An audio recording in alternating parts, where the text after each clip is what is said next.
복음 안에서 범사 감사합니다.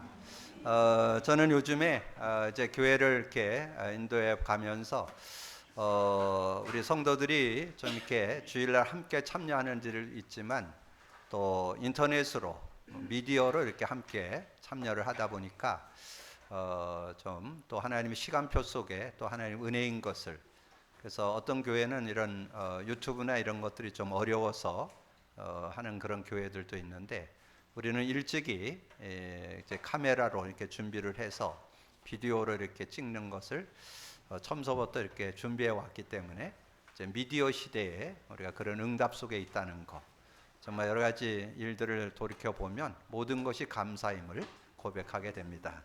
여러분 모든 삶 속에 하나님의 감사가 있기를 주님으로 축복합니다. 저는 이 어버이 주일 이렇게 생각하면서 하나님의 말씀 이 두 요절을 좀 이렇게 마음에 담고, 복음 가진 자라면 뭐 부모 긍경이야 당연한 거죠. 우리가 하나님을 믿고 하나님의 사랑 안에 있다면 부모 공경은 당연한데, 하나님께서도 중요시 여기고 말씀을 주셨는데, 여러분 잘 아는 출애굽기 20장에 가면 10계명이 나옵니다. 그 10계명 10계명이 나오는데 그 중에 1계명에서 4계명까지는 하나님에 대한 계명을 설명을 하고, 이웃계명의 시작인 그 내용이 5계명인데 출애굽기 20장 12절 그 5계명이 내 부모를 공경하라, 그러면 내 하나님 여호와가 내게 준 땅에서 내 생명이 길리라. 그렇게 부모 공경을 이웃에 대한 계명의 첫 계명으로 주었던 것을 말씀해 주고 있습니다. 그리고 이제 신약에 와서 여러분 예배소서 6장 1절에서 3절에 보면 이 부모 공경에 대한 것을 이 사도 바울이 예배소에 편지하면서 이렇게 주었던, 근데 이 예배소는 이제 구원받은 그런 내용들 아주 실제로 정리한 내용이 예배소서입니다. 그러면서 마무리를 하면서 정말 부모 공경에 대한 부분을 6장 1절에서 3절, 자녀들아 주 안에서 너희 부모에게 순종하라, 이것이 옳으니라. 여기는 부모를 공경하는데 순종하라는 것, 부모에게 순종해라. 그래서 근데 거기에 전제 조건이 있어요. 주 안에서, 복음 안에서 우리 부모에게 순종하고 섬겨야 되는 그런 모습이 될 것을 말씀해 주고, 2절 3절에 내 아버지와 어머니를 공경하라, 이것은 약속 있는 첫 계명이니 이로써 내가 잘되고 땅에서 장수하리라. 그래서 특별히 지금 시대는 실버 시대라 여러분이 이 중심 제대로 갖지 않으면 지금 여러분 부모님들이 앞으로 뭐 80은 무난합니다. 거의 뭐 90대 뭐 100세까지도 이렇게 인도받는 그런 시대. 왜냐하면 지금 많은 과학이 발전하고 의학이 발전하고 또 하나님께서 많은 오염도 있지만 제가 주변에 보면 제가 금요일 날 이렇게 운동하는 분들이 86세, 4세 이런 분들하고 운동을 합니다. 그럼 거의 저하고 10년이 넘잖아요. 근데 저보다 더 운동도 잘하고 저보다 더 건강해요. 그래서 제가 소망이 생기더라고요. 나도 80까지 가겠구나. 그런 생각들이 드는데, 어쨌든 지금은 실버 시대예요. 근데 중요한 거는 이런 시대에 우리가 이런 부분에 대해서 부모 공경에 대해서 바른 이해가 되어 있지 않으면 정말 우리 부모 공경, 신앙일에 하나님께서 원하시는 신앙의 기본이라는 것, 그것을 여러분 기억하셔서 정말 신앙인으로서 부모 공경의 모델들이, 모범들이 되시기를 주님으로 축복합니다. 그래서 정말 하나님의 사랑을 잊고 복음을 안다면 부모 공경은 당연지사라고 저는 그렇게 생각합니다. 그런 축복이 우리 모든 성도들 속에 일어나기를 주님의 이름으로 축복합니다. 우리가 계속해서 요즘에 교회에서 복음 누림이라는 콘텐츠를 계속 정리하고 있습니다. 그래서 여러분 이 내용을 이렇게 실제화 시켜야만 여러분이 이 시대 21세기를 제대로 살 수 있습니다. 21세기는 이렇게 두리뭉실하게 대충 해갖고는 안 돼요. 분명하고 사실적인 믿음이 있어야 돼요.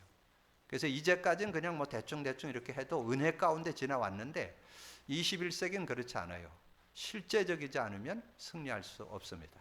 그래서 문장 하나를 여러분 딱 외우고 묵상하세요. 그리스도의 의미와 성령의 임재 누림. 이것이 여러분 신앙생활의 기본 근본 원리입니다. 그리스도의 의미와 성령의 임재 누림, 이것을 여러분 애우시고 묵상을 하셔야 돼요. 그래서 여러분 삶의 현장에 여러 사람들하고 자꾸 포럼도 해보라고 자꾸 얘기하는 이유는 포럼을 해봐야 알아요. 저 사람이 복음으로 탐났는데 왜 저럴까? 복음으로 끝냈다라는데 왜 그럴까? 이런 부분이 여러분 정리가 돼야 여러분 왜 복음 누림을 해야 되는 거가 나옵니다. 복음 누림 왜 해야 되는지 아세요? 여러분 거기에 대한 답이 있어요. 복음 누림을 할 거 아니에요. 복음 누림을 해야 되는 것은 많은 분들이 복음으로 답 냈어요. 그리스도로 끝냈어요. 근데 실제 의미가 내 거가 안 됐어요. 복음, 근본 문제 해결, 삼중직 모든 문제 해결 다 끝났어? 그것까지 다 알아요. 한 걸음 더 나가서 예수 그리스도가 나의 주인되에 내가 승리해. 하나도 틀린 말 안 해요. 근데 복음의 그 의미, 그리스도의 의미가 실제돼야만 적용이 됩니다. 이게 키예요. 여러분 틀렸다가 아닙니다. 여러분 잘 기억하세요. 주변에 신앙생활 하는 사람들 틀렸다. 그들도 응답받고 인도받기는 해요. 근데 실제적인 사실적인 응답을 받으려면 의미가 내 것 돼 있어야 돼요. 의미가. 그래서 제가 여러분에게 인간 문제답 그리기를 이렇게 한 거는 그거 깨달으라고 십자가 그리기를 그리는 거예요. 제가 거의 지금 한 7년 그리는데 2000여 회 그렸잖아요.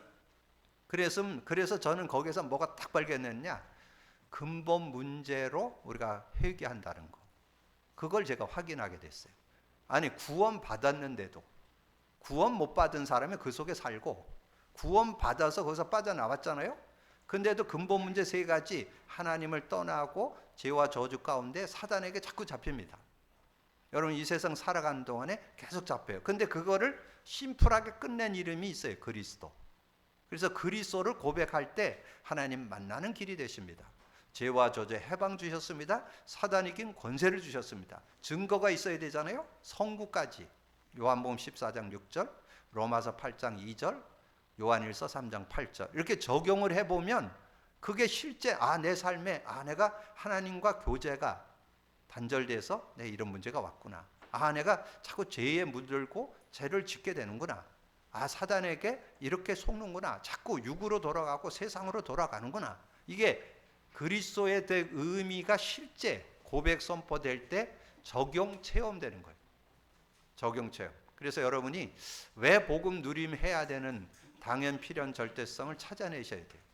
그리스도의 의미가 실제 삶에 적용돼야 됩니다. 24 적용돼야 됩니다. 그래야 여러분 승리하는 삶이 되어질 수 있어요. 그리고 하나 더, 복음 누림 속에 성령의 임재가 있잖아요. 성령이 우리와 함께 한다. 우리가 예수 믿을 때 하나님이 우리와 함께 하신다. 영원히 우리 속에 계신다. 그거는 누구나 다 알아요. 예수 믿는다면 예수 믿는 사람은 성령이 우리 안에 계신다. 우리와 동행한다. 우리가 성령 의지해야 된다. 이것까지는 다 알아. 근데 왜 성령이 내 삶에 필요한지 그게 지금 역사해야 됩니다. 그래야만 여러분이 진리 가운데 인도받을 수 있어요. 성령이 역사해야만 여러분 힘들고 어려움을 해결받고 기쁨을 얻을 수 있어요. 성령이 역사해야만 여러분 여러 가지 문제, 다양한 문제를 당했을 때 세상이 주지 못한 평안이 누려집니다. 어디 나와요? 요한복음 16장 13절, 24절, 33절. 여러분 그냥 목사님 맨날 그런 얘기 한다 이렇게 생각하지 말고 그 의미가 실제돼야만. 그래서 저는 성령의 역사 속에 내 삶이 다 들어있다는 거. 그게 실제로. 그래서 성령의 역사 속에 세상과 견줄 수 없는 지혜가 들어있습니다.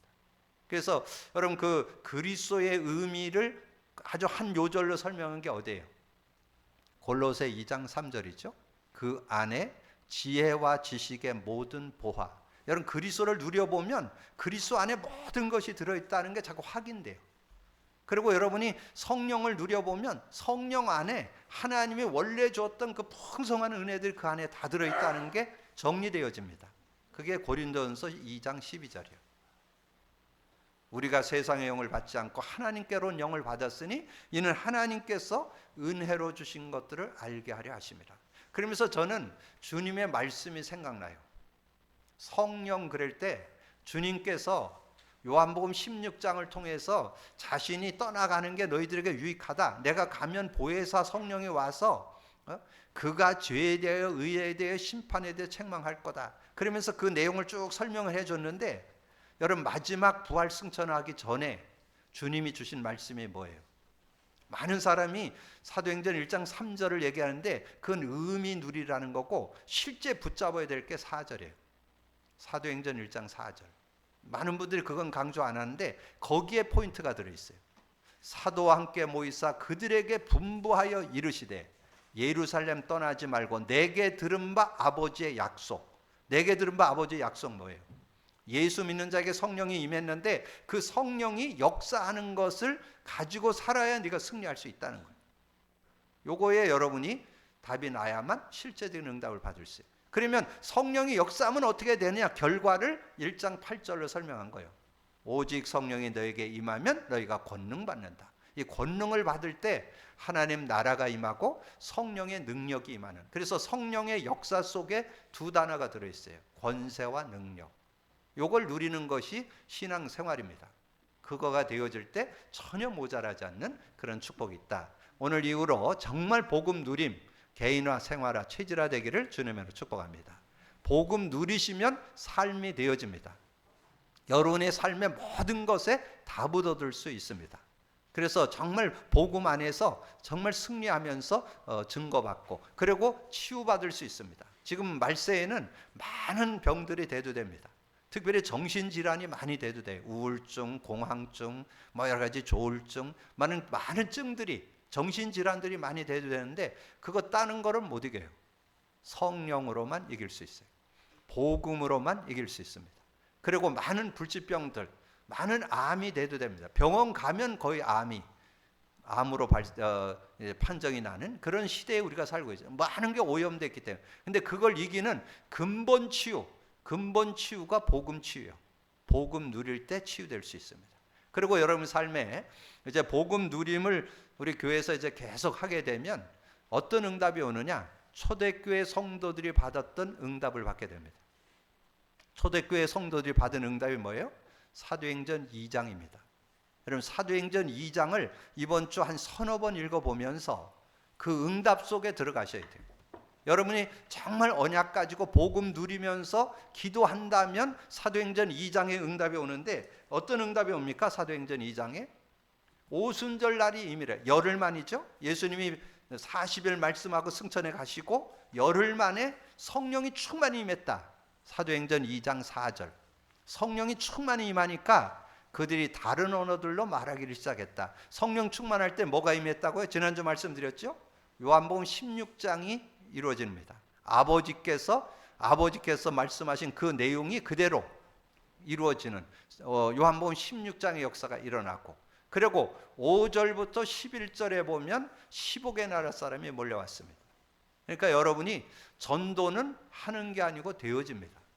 여러분이 기도하고 있으면 전도문이 열려요. 근데 여러분의 마음에 결단을 하셔야 돼요. 내가 주중에 사람들을 만나잖아요. 많은 사람들을 만나는데 일하는 거 말고 일은 뭐 해야 되는 거고 여러분 혹시 이렇게 만남이 될 때 5분 이상 만남이 된다면 내가 복음을 제시하겠다. 이런 중심으로 한번 만나보세요. 그러면 여러분 중요한 만남 속에서 하나님의 계획을 이루는 중요한 만남이 될 거예요. 그래서 영혼 구원도 하게 되고 또 복음으로 힘을 주고 답을 주는 그런 시간들이 될 거예요. 그러면서 여러분 세상을 살아가는데 여러분이 미래를 분별하고 살아야 되잖아요. 근데 여러분에게 성령이 능력으로 역사하면 자녀가 예언하고 젊은이가 환상을 보고 늙은이가 꿈을 꾸는 그런 역사가 일어나요. 그게 2장 16, 17절이에요. 그러니까 여러분에게 그런 응답들이 그래서 성령의 역사 속에 여러분 세상을 이길 수 있는 힘이 오고 전도문이 열리고 이런 축복들이 오게 되면서 그러면서 베드로가 일어나서 설교를 했잖아요. 말씀을 전했잖아요. 그래서 2장 36절에 그런즉 이스라엘 온 집은 확실히 알지니 너희가 십자가에 못 박은 이 예수를 하나님이 주와 그리스도가 되게 하셨느니라. 이렇게 그리스도를 선포하니까 37, 38절 그들이 이 말을 듣고 마음에 찔려 베드로와 다른 사도들에게 물어 이르되 형제들아 우리가 어찌할꼬 하거늘 베드로가 이르되 너희가 회개하여 각각 예수 그리스도의 이름으로 세례를 받고 제사함을 받으라 그리하면 성령을 선물로 받으리라. 성령을 선물로 받게 되는. 그래서 예수 믿을 때 성령, 여러분 주변에 어떤 사람도 성령이 함께하지 않으면 그 인생 성공 못합니다. 성령이 함께하는 게 곧 구원이고 성령과 함께 살아야만 승리할 수 있어요. 오늘 여러분 자부심 갖길 바랍니다. 예수 믿는 자에게 성령이 함께합니다. 그리고 성령의 능력은 모자라지 않습니다. 여러분의 삶을 완전 승리하는 그런 비밀이 있어요. 그래서 여러분이 오늘 제목이 전도자의 삶인데 전도자의 삶을 어떻게 사는 거예요? 전도자의 삶은 여러분이 좀 전에 말씀드렸던 사도행전 1장 14절 마가다락방에 모여서 성도들이 기도했더니 뭐가 됐어요? 전도문이 열렸잖아요. 15개 나라 사람이 몰려왔어요. 근데 그 15개 나라 사람이 몰려왔는데 그들의 언어들로 다 알아듣는. 그래서 여러분이 복음을 누리고 있으면요 누굴 만나든지 답 줄 수 있어요. 조금 더 여러분 세상 사람들 만날 때 이렇게 겁내거나 두려워할 거 없어요. 여러분이 복음 갖고 누리는 걸 간증만 하면 돼요. 그럼 누구든지 살릴 수 있어요. 그런 응답을 받는 여러분이 되기를 주님으로 축복합니다.